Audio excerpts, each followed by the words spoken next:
नमस्कार दोस्तों, रेलवे से रिलेटेड काफ़ी डाउट्स आ रहे हैं आपके दिमाग में। पिछले कुछ दिनों से मैं देख रहा हूँ कि यूट्यूब पे काफ़ी कमेंट्स भी आ रहे हैं कि क्या भैया रेलवे डी ग्रुप की क्वालिफ़िकेशन चेंज होने वाली है? क्या आईटीआई कैंडिडेट ही फॉर्म फिल अप कर सकते हैं? क्या रेलवे की ये जो डी ग्रुप की वैकेंसी आई है, ये कैंसल होने वाली है? कई प्रकार के कमेंट्स आ रहे हैं। आपने यूट्यूब पे कई वीडियो भी ऐसे देखे होंगे जिनमें बोल रहा है कि आईटीआई कैंडिडेट की हुई जीत और अभी जो वैकेंसी होगी कैंसिल फिर से आने वाली है, मिनिमम क्वालिफिकेशन 10th पास नहीं बल्कि आईटीआई रहने वाली है। ऐसे कई प्रकार के वीडियो आपने देखे होंगे, तो काफ़ी कमेंट्स आ रहे थे। तो क्या अभी बहुत सारे स्टूडेंट पूछ रहे हैं क्या भैया हम 10th पास कैंडिडेट प्रिपरेशन करें या नहीं करें? ऐसा नहीं हो कि हम कहीं से बैच परचेज करके 2-3 महीने प्रिपरेशन करें, उसके बाद में बोल दें कि आईटीआई कैंडिडेट ही एग्ज़ाम दे पाएंगे, नॉन आईटीआई कैंडिडेट एग्ज़ाम नहीं दे पाएंगे। ऐसा बोल दिया तो हम क्या करेंगे? ऐसे तमाम प्रकार के जो भी डाउट आपके दिमाग में आ रहे हैं, तो उसी से रिलेटेड आज ये वीडियो है। मैं सोचा कि एक वीडियो में बता देता हूँ कि फाइनली होने वाला क्या है और क्या प्रोसेस चल रही है, क्या हाई कोर्ट के फैसले का मायना है, अभी हाई कोर्ट ने फैसला दिया है या नहीं दिया है। जो भी तमाम प्रकार के आपके दिमाग में डाउट आ रहे हैं, वो आज इस वीडियो में मैं कवर करने वाला हूँ।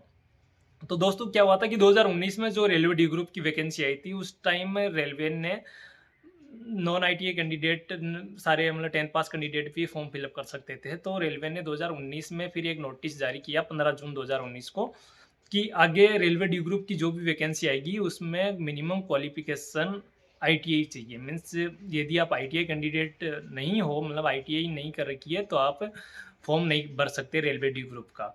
तो बहुत सारे कैंडिडेट ने क्या किया, पिछली 3-4 साल में 2019 के बाद में अभी वैकेंसी आई है, तो इन 4-5 साल में बहुत सारे स्टूडेंटों ने आईटीआई कर ली। क्योंकि उनको लगा कि रेलवे की लगभग 1-1 लाख वैकेंसी आती है रेलवे डी ग्रुप की, तो हम कर लेते हैं आईटीआई, और मिनिमम क्वालिफिकेशन आईटीआई कर दी है, तो बहुत सारे स्टूडेंटों ने आईटीआई कर ली। इस बीच में बहुत सारे स्टूडेंट और टीचर्स ने इन 5 साल में बहुत सारे टीचर्स ने भी आईटीआई लगा के पूछा कि क्या मिनिमम क्वालिफिकेशन रहने वाली है। तो रेलवे का एक ही जवाब आता था कि जो हमने 15 जून 2019 को जो नोटिस जारी किया था, मीन्स आईटीआई के कैंडिडेट ही फॉर्म फिलअप कर सकते हैं, तो वो ही रहने वाली है, मिनिमम क्वालिफिकेशन मीन्स आईटीआई रहने वाली है। फिर क्या हुआ कि दिसंबर 2024 को नोटिस आया था, इसका एक शॉर्ट नोटिस दिया रेलवे ने कि हम रेलवे डी ग्रुप की वैकेंसी निकालने वाले हैं। उस टाइम भी स्टूडेंट ने पूछा कि क्या मिनिमम क्वालिफिकेशन रहने वाली है, तो साइड पे एक ही नोटिस मिलता था जो कि 15 जून 2019 को आया था कि आईटीआई ही कंपलसरी है। फिर क्या किया, जनवरी 2025 मतलब 2 जनवरी 2025 को रेलवे ने बोल दिया कि 10th पास कैंडिडेट भी रेलवे डी ग्रुप का फॉर्म फिलअप कर सकते हैं। तो फिर ऑब्वियसली है, जिन बच्चों ने आईटीआई कर रखी थी तो उनका गुस्सा तो फूटना ही था। तो उन्होंने बोला कि हमको आईटीआई करने के लिए क्यों बोला? जब आपको 10th पास ही मिनिमम क्वालिफिकेशन रखनी थी, तो फिर आपने आईटीआई क्यों बोल रखी थी इतने दिन? 5 साल से बोल रखा था कि आईटीआई कंपलसरी है, अभी बोल रहे हो 10th पास कैंडिडेट फॉर्म भर सकते हैं। तो रेलवे ने बोला कि हम वैकेंसी निकालने से पहले अपनी एजुकेशन क्वालिफिकेशन में चेंज कर सकते हैं, ये हमको अधिकार है। और रेलवे को नहीं, हर डिपार्टमेंट को ये अधिकार है कि वो अपनी किसी भी पोस्ट की वैकेंसी निकालता है तो उससे रिलेटेड एजुकेशन क्वालिफिकेशन का क्राइटेरिया वो जब चाहे चेंज कर सकती है, बट नोटिफिकेशन के बाद में नहीं चेंज कर सकती। फिर क्या हुआ, 23 जनवरी 2025 से फॉर्म स्टार्ट हो गए। तो जो आईटीआई कैंडिडेट थे वो हाई कोर्ट में चले गए कि फाइनली हमारे साथ में गलत हुआ, हमने आईटीआई की और उसके बाद में आपने एजुकेशन क्वालिफिकेशन को चेंज कर दिया। तो अभी हाई कोर्ट का मानना है, हाई कोर्ट ने बोला है कि रेलवे को बोला है कि आपने फाइनली ये एजुकेशन क्वालिफिकेशन क्यों चेंज कर दी? क्योंकि आपने दिसंबर में नोटिस दे दिया था रेलवे डी ग्रुप का, और फिर आपने जनवरी में एजुकेशन क्वालिफिकेशन चेंज कर दी, जो कि गलत है। क्योंकि आप नोटिफिकेशन के बाद में एजुकेशन क्वालिफिकेशन चेंज नहीं कर सकते। तो अभी रेलवे का बोलना है कि हमने बाद में नहीं की, पहले ही कर दी थी एजुकेशन क्वालिफिकेशन चेंज। तो रेलवे हाई कोर्ट पूछ रही कि जब आपने दिसंबर में ही एजुकेशन वो दे दिया था, नोटिस दे दिया था, और जनवरी में आपने एजुकेशन क्वालिफिकेशन चेंज की है, तो ये तो गलत है, इसके अकॉर्डिंग आप नहीं कर सकते, आपको आईटीआई ही करना कंपलसरी होगा। तो रेलवे बोल रही है कि हमने दिसंबर में नोटिस ही नहीं जारी किया था, हमने तो जनवरी में किया था, 22 जनवरी को हमारा नोटिस आया था और 23 जनवरी से फॉर्म स्टार्ट हो गए थे। और हमने 2 जनवरी 2025 को ही बोल दिया था कि 10th पास कैंडिडेट फॉर्म फिलअप कर सकते हैं।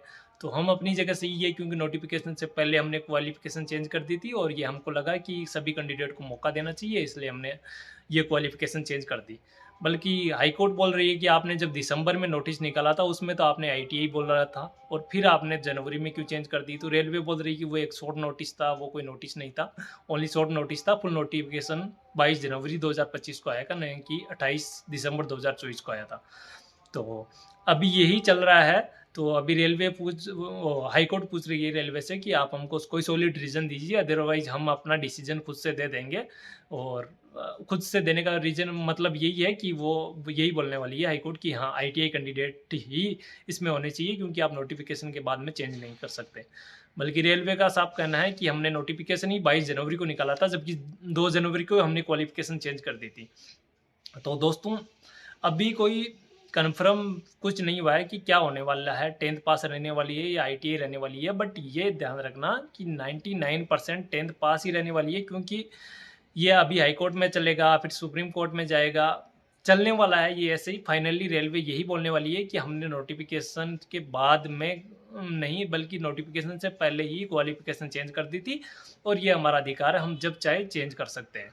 और रेलवे का बोलना भी सही है, क्योंकि रेलवे में और ऐसी कोई पोस्ट नहीं है जिसमें 10th पास कैंडिडेट अप्लाई कर सकते हैं, क्योंकि ओनली फॉर ये डी ग्रुप ही एक ऐसी वैकेंसी है जिसमें 10th पास कैंडिडेट अप्लाई कर सकते हैं। उसके अलावा तो एनटीपीसी में 12th पास या ग्रेजुएशन चाहिए, जेई वगैरह में आपको डिप्लोमा चाहिए, लोको पायलट में आपको आईटीआई चाहिए।